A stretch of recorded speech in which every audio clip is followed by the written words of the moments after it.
Hi, so today we will look at, we are covering the chapter 3 of economics. Chapter 3 deals with the challenges of Indian economy. So we are going to look at 3 challenges.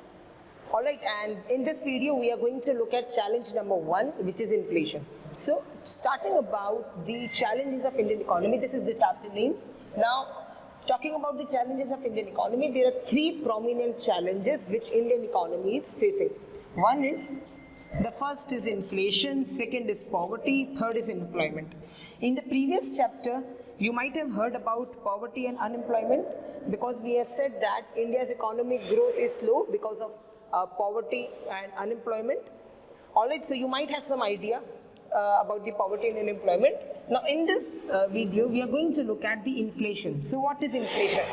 So inflation is when the price level in the economy increases, or inflation is a general rise in the general level price. So when general rise in the price level. So inflation is general rise in the price level. So when there is rise in the price level in an economy, we call it as an inflation. Now this inflation is calculated. So how to know that there has been increase in prices? So now we are actually dealing with inflation. So let us discuss it in detail. So I'll write it here. Inflation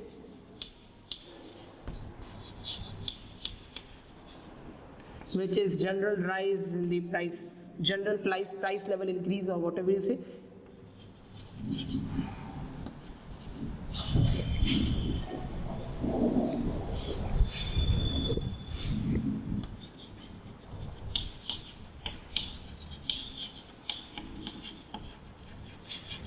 General price level increase in an economy.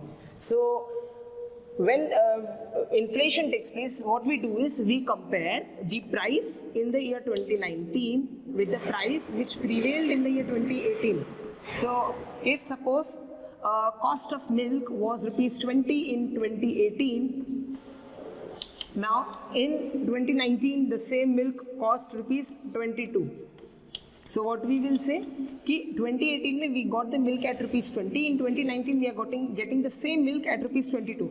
So 2 rupees increase in price took place. This is known as inflation. So inflation means when prices increase in an economy. जो particular product की जब price बढ़ जाती है in an economy, we call it as inflation. So why inflation takes place and how to calculate inflation? Now, in order to calculate inflation, when we want to calculate inflation or we want to know whether inflation has taken place or not, we use various indexes.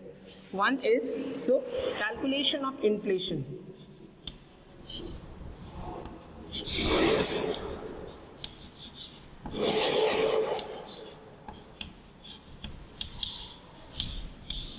One is wholesale price index.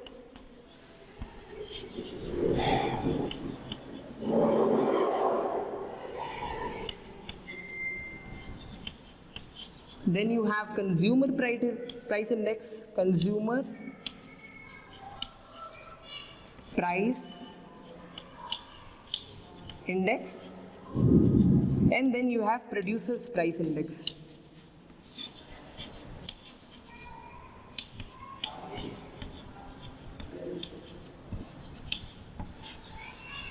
So what are these? Now these are the indexes which tells whether inflation has taken place in an economy or not. Consumer price index tells us about inflation from the consumer's perspective. This tells us from the consumer's perspective, whereas wholesale price index tells us from the producer's perspective. So all of them tell about, these indexes tell whether inflation has taken place in an economy or not. So what are the adverse effect of inflation? Yani disadvantages, what are the disadvantages of the inflation? So let us now look at what are the disadvantages. So this is how inflation is calculated through these index. Now when we look at the disadvantages of inflation, the first disadvantage is that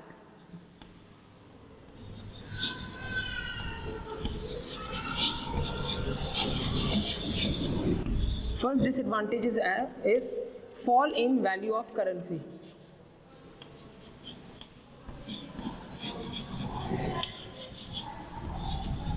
You call it either a fall or decrease, either fall or either decrease, whichever you will tell it is right. So when the value of currency decline, so what do you know? So what is value of currency? Value of currency means with the available currency how much goods I can purchase. So if I am having 100 rupees note, how much goods I can purchase from that rupees 100 notes. Now from that 100 rupee note, whatever I am purchasing will be known as value of currency.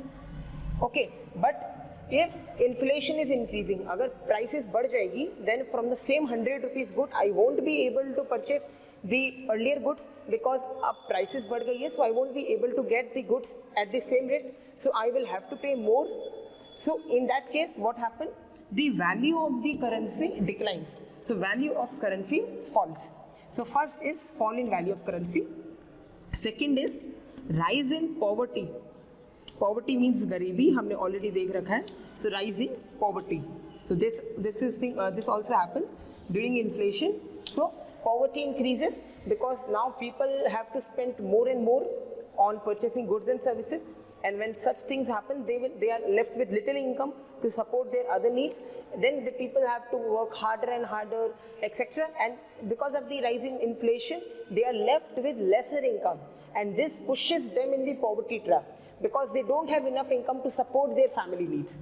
So, rise in poverty. Also, there is rise in unemployment. Because when high inflation is there, what happens is people are not able to purchase goods and services. When they are not able to purchase goods and services, the producer or the manufacturer does not produce new goods. In such a case, he lay off the workers, and when layoff takes place, unemployment increases. So these three are the disadvantages of the inflation.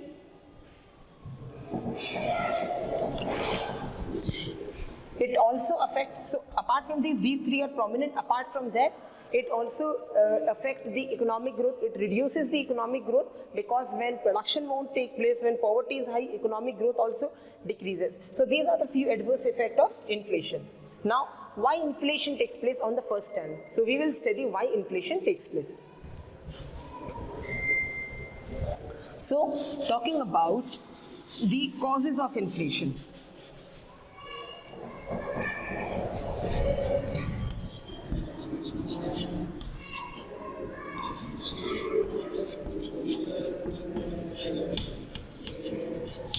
So first is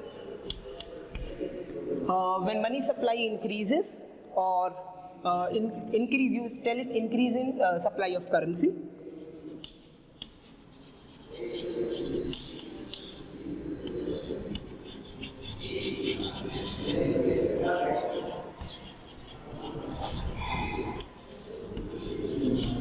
Now, increase in supply of currency, it takes place when government spending increase. When there is rise in government spending, when government expenditure increases, so when government expenditure increases, what happens? People have more income. When people have more income, they will demand more and more goods. Now this will affect the prices in the economy because when supply is low, so when supply is less and demand is more, price increases.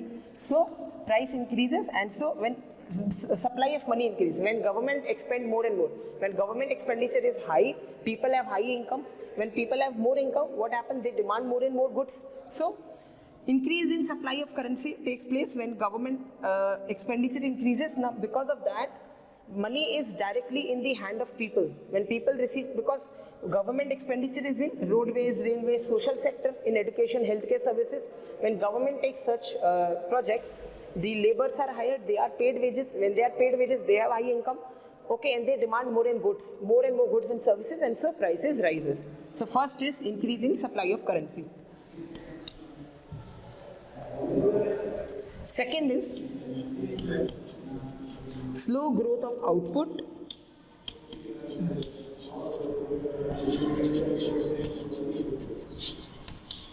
Now, when the output is less, Now output means when the goods are produced in very less quantity or when the growth is very less. So the growth of output or production, so when production is not growing at an adequate pace, is not growing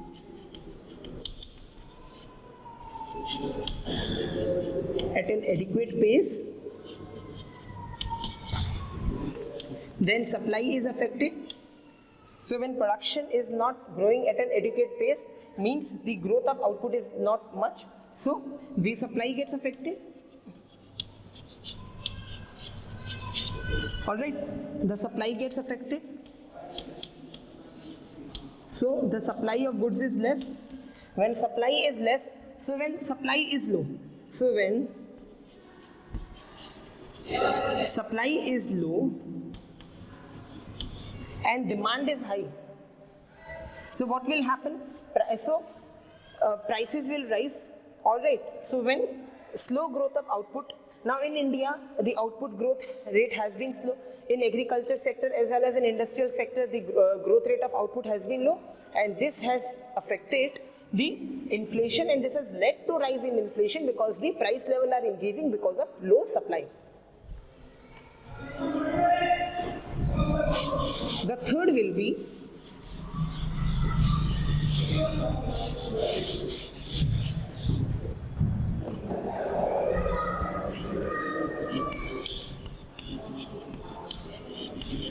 high level of public expenditure.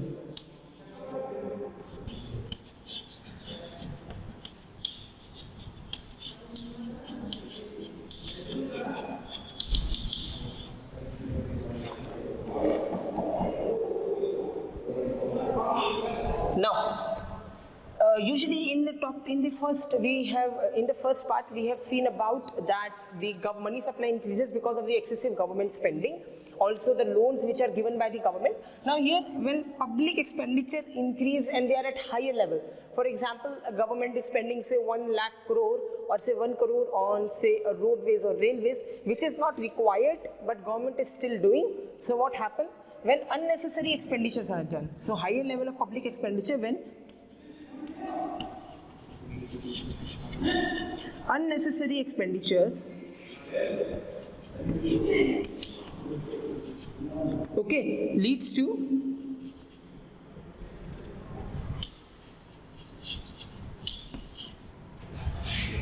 more income, leads to more income in the hands of people.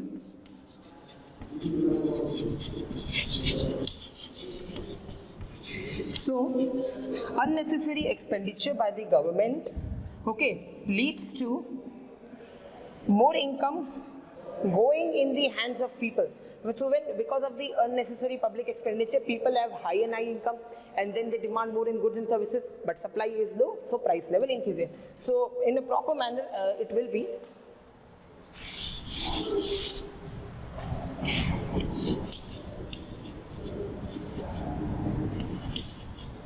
unnecessary expenditure by the government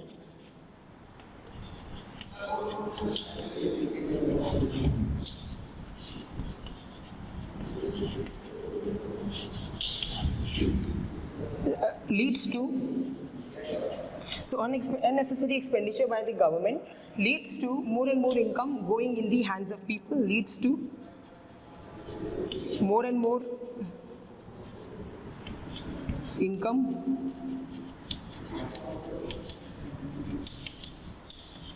going in the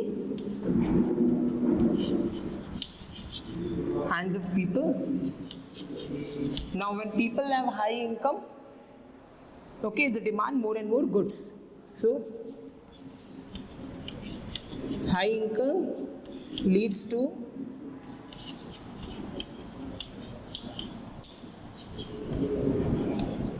high demand. Now when demand is high, supply is low, inflation takes place. And the fourth comes other factors. And then we have other factors. So what can be the other factors? In other factors, you have MSP, which is minimum support price.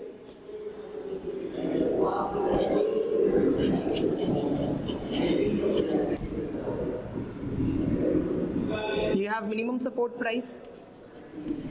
Then you have costly imports. Okay. Then minimum wages.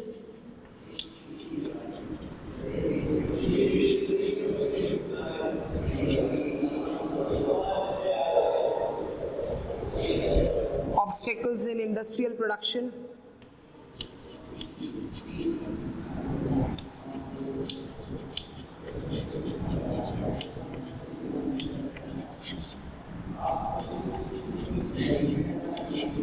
So these are few of the other factors which are affecting the inflation in the economy. So how does these factors affect? One is minimum support price.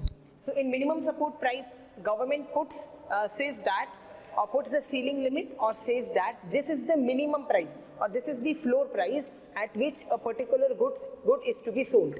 So what happens? Through the minimum support price, prices automatically increases. Okay. Second is costly imports. Imports means when we are purchasing goods from a foreign country. Okay, when we are taking goods, we are purchasing goods from a neighboring country or a foreign country. Now when imports are costlier because of imposition of custom duties or high tariffs. Third is minimum wages. Now if government, in most of the economy, even in India, government is fixed minimum wages. Ki for a particular labor, 400 or say 700 wages is to be paid. If you can't pay below that. So because of that, the cost of production increases. So minimum wages is also affecting the inflation. And then is obstacles in industrial production. When industrial production is not increasing at an adequate pace because of labor issues or market issues or electricity issues or technical issues, because of various issues, when industrial production is not increasing, the supply is low and inflation increases. So these are the four factors which leads to inflation, or which causes rise in inflation. Now, before moving to how to solve inflation, okay, we will look at two types of inflation. In an economy, there are two types of inflation: demand-related inflation. So basically, two are there: demand and cost-related inflation. In demand-related inflation, what happens is there is increase in prices, but the demand of the good is also increasing. So we call it as demand-related inflation because the demand for that particular good is increasing at an adequate pace, it is increasing at a high rate, and the prices are also increasing. So we call it as demand-related inflation because this is caused due to increase in demand of the particular good. Now when increase in demand takes place, now here the supply is very low, and that's why inflation takes place. In cost-related inflation, inflation is taking place because of increase in prices, but the demand of that good is decreasing. Demand is decreasing, but prices are increasing. So we call it as cost-related inflation. So inflation which takes place due to decrease in overall demand due to increase in prices. So because of the increase in prices, inflation took place. So we call it as cost-related inflation. So these are demand-related and cost-related inflation. Now we will look at how to solve the problem of inflation, or how to control inflation basically.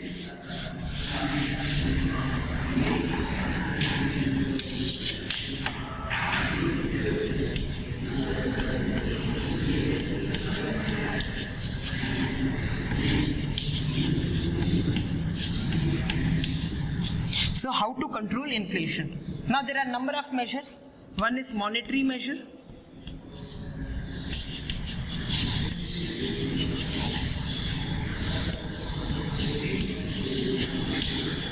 Now, in monetary measure, the central bank of the country, in monetary measure, the central bank, or in case of India, it is Reserve Bank of India.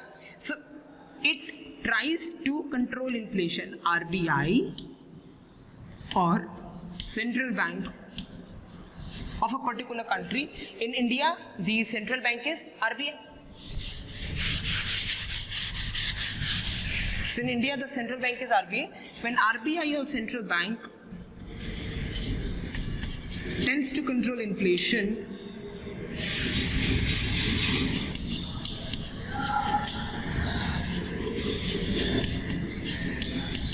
by policy rates. So what are these policy rates? These policy rates are repo rate, cash reserve ratio, statutory liquidity ratio. So this is cash reserve ratio, repo rate, reverse repo rate. So different types of rates are there. So when inflation is high, now one thing you have to remember, when money supply is high, when money is high in the economy, supply is high, inflation is also high. So prices increases. Now in order to reduce inflation, first step is reducing the money supply. So what does RBI do? RBI increases CRR, reserve rate, repo rate.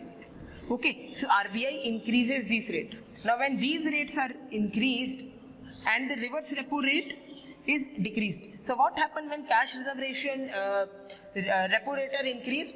When these are increased, the liquidity is curbed in the market. So when CRR and RR are increased, which is cash reserve ratio and repo rate, the liquidity in the market declines. The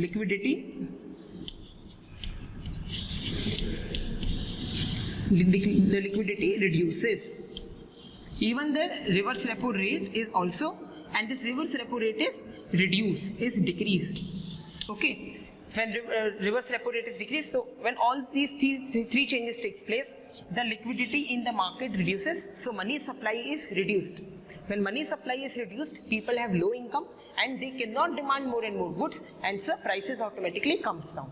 So this is the monetary measure which is taken by RBI. Alright, so in book you have this in much detail, okay? And then we have fiscal measure. In monetary measure, one thing to note is that through these rates, RBI controls the loan or the credit in the market. Okay, when a cash reserve ratio and repo rate are increased, the interest rate is also increased. When interest rate is increased, the loans become costlier. Okay, then comes fiscal measure.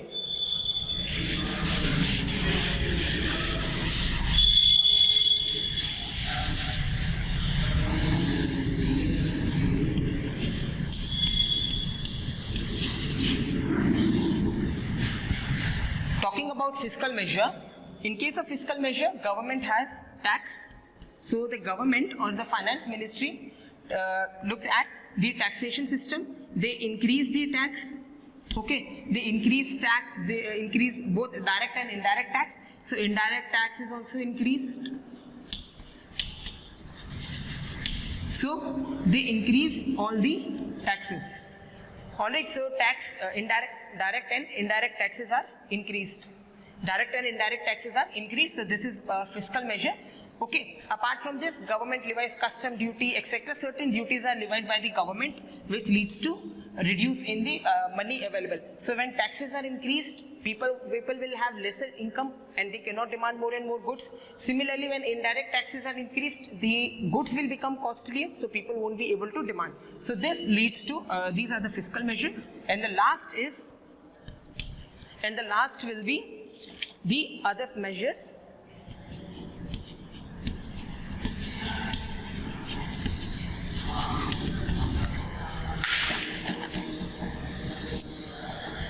Other measure is distributing goods through fair price shops. When costly goods are distributed through ration shops or fair price shops, the price is controlled. Apart from this, government imports certain goods which are costlier. Okay, so these are the measures to control inflation in an economy. In other measures, you have fair price shops, then importing goods at lesser cost. Okay, importing cheap goods, which leads to reduction in prices, and the last will be increasing investment in the economy. When investment is increased, the production increases. Okay, and so then supply of goods is also increased. So these are the three measures to control inflation. So we are done with the part 1. In the next video, we will look at poverty and then we will go to unemployment. Thank you.